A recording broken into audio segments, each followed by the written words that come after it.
This is WTAP News at 6. Congressman Riley Moore was in Parkersburg today for a check presentation. Good evening and thank you for joining us. I'm Phyllis Smith.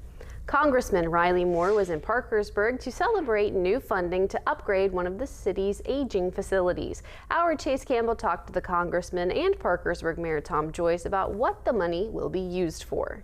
Congressman Riley Moore was in Parkersburg Friday, presenting the city with a symbolic check for $1 million in federal community project funding. The money is earmarked to replace the city's aging municipal services garage, a building Mayor Tom Joyce says can't even accommodate some of the city's vehicles. We still have hundreds of thousands of dollars worth of equipment that never gets parked inside because this particular building isn't big enough, meaning that there's not a garage door big enough to get some of this equipment parked indoors. Moore says the project was one of many submitted for consideration for congressional community project funding for the 2026 fiscal year, with only a handful being approved. The congressman says Parkersburg's municipal service garage made the cut because of its condition. This garage that we're doing here in Parkersburg, 55 years old, it's fallen apart, it has to be replaced. It's in a critical state of failure, so it's something that we have to do.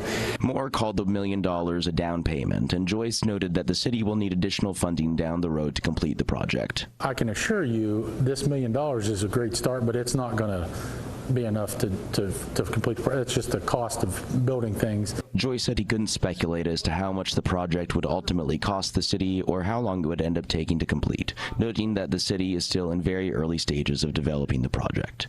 In Parkersburg, Chase Campbell, WTAP News.